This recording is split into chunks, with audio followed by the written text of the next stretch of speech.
ये ध्यान सूत्र है, meditation is the dissolution of questions, अर्थात ध्यान प्रश्नों का विलीन हो जाना है। ध्यान की घटना का सटीक, सरल और सुंदर ये ढंग है। प्रश्न उठते हैं वो भी स्वाभाविक है। जो प्रश्न उठते हैं वो खोज में ले जाते हैं।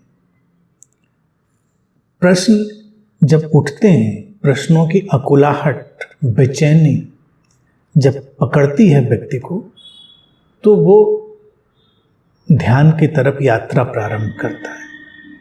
अभी ध्यान घट नहीं गया है, वो अब खोजना शुरू करता है प्रश्नों के परे क्या है। पहला जो ढंग है, हर प्रश्न का उत्तर चाहिए। तो जो प्रारंभिक खोजी होता है, इनिशियल सीकर, वो क्या करता है, कोई प्रश्न उठा, उसका उत्तर चाहिए। अब वो उत्तर किताबें देती हैं, वो उत्तर बाहर के शिक्षक गुरु देते हैं, शास्त्र देते हैं, वहाँ से वो उत्तर लेता है। लेकिन धीरे धीरे जब वो यात्रा पर आगे बढ़ता रहता है तो उसको दिखाई देता है कि प्रश्न भी उठ रहे हैं, उत्तर भी आ रहे हैं, लेकिन कुछ ऐसा महत्वपूर्ण नहीं घट रहा है जीवन में, कुछ ऐसा सिग्निफिकेंट जो जीवन में रूपांतरण ले आए, जीवन में ठहराव ले आए, जीवन में गहनतम शांति ले आए, ऐसा नहीं हो रहा है। झलकें आती जाती हैं, एक उत्तर आया, लगा कि हाँ ठीक ठीक, अब बात पकड़ में आ गई, थोड़ी देर में उत्तर गायब, नए प्रश्न खड़े हो गए। तो इस प्रक्रिया का जो परिणाम है कि प्रश्न की बेचैनी उठी, उससे उत्तर आए, उत्तरों से फिर नए प्रश्न आए, नए प्रश्नों से फिर नए उत्तर, ये सिलसिला अंतहीन चलता रहता है। लेकिन यहीं पर फिर एक पड़ाव और परिपक्वता का आता है, जब साधक अपने प्रश्नों में उत्तर ढूंढने के बजाय प्रश्नों के मूल की तरफ लौटना शुरू करता है, जहाँ से प्रश्न उठ रहे हैं, जो ये प्रश्न पूछ रहा है उसकी तरफ लौटना शुरू करता है, और उसी बिंदु पर ध्यान घटता है। जब उसके प्रश्न गिरने लगते हैं तो ध्यान प्रज्वलित होने लगता है।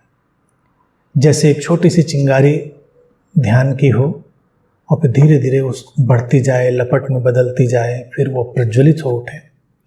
तो ऐसे जब कुछ प्रश्न गिरते हैं तो छोटी सी चिंगारियां हैं, फिर और प्रश्न गिरते हैं तो और अपने नज़दीक लौटता है। कुल मिलाकर जो सूत्र कहता है, ध्यान सूत्र, कि प्रश्नों का विसर्जन, पूरा विसर्जन, जिस दिन उसके भीतर से एक प्यास तो उठी, एक बेचैनी तो उठी, लेकिन अब कोई ऐसे प्रश्न उसके भीतर नहीं उठे जिनके उत्तर शब्दों में दिए जा सके। प्रश्नाकुलता है, एक क्वेश्चनिंग है, एक अननोन क्वेश्चनिंग है, नॉन वर्बल क्वेश्चनिंग है, निशब्द प्रश्नों की बेचैनी है। लेकिन प्रश्न खो गए तो वहाँ पर उसके भीतर वो अंतर आकाश खुलता है जहाँ से यात्रा प्रारंभ हुई थी, उसमें प्रवेश होना, वही ध्यान की घटना है। तो इसीलिए ध्यान सूत्र कहता है कि प्रश्नों का विसर्जन, लेकिन विसर्जन के पहले हमेशा ध्यान रखें सर्जन ही होता है। तो जिसने प्रश्न पूछे ही नहीं, वो प्रश्नों के गिरने को भी देख नहीं पाएगा। तो ये सोचकर नहीं हमको खुश हो जाना है कि हमारे पास तो कोई प्रश्न ही नहीं। पहले तो जीवन के स्वभाव, जीवन की प्रवृत्ति, जीवन के जो ढंग हैं, उनके ऊपर प्रश्न पैदा होना। जैसे भगवान बुद्ध की जब यात्रा हुई तो प्रश्नों से ही तो हुई, उनके भीतर प्रश्न उठे, ये क्या है जीवन, ये क्या है मृत्यु, ये वृद्धावस्था, ऐसे ही मेरा भी होना है क्या, यही सब कुछ है, इसके आगे भी कुछ है। और जब उनका ध्यान घटा तो प्रश्न धीरे धीरे जा रहे थे, अनुभव बढ़ रहा था, और जिसको बोध कहते हैं, जिस दिन वो घटा तो सारे के सारे प्रश्न विसर्जित हो गए थे।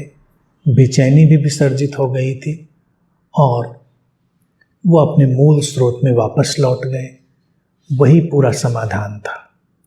अर्थात प्रश्न और उत्तर का सिलसिला उचित है, वो एक प्रारंभ है, एक पड़ाव है, लेकिन जैसे जैसे आगे जाना है हमको प्रश्नों के पीछे जो निःशब्द बेचैनी है, प्यास है, उसमें उतरते जाना है। और जितना हम उस निःशब्द प्यास में उतरेंगे उतना ही अपने स्रोत की तरफ हम लौटते चले जाएंगे और अंत में जब हम स्रोत में डूबेंगे वही ध्यान होगा। और जब पूरा विसर्जन हो जाएगा, पूरी तरह हम लय हो जाएंगे स्रोत में, तो वही बोध होगा, वही समाधि।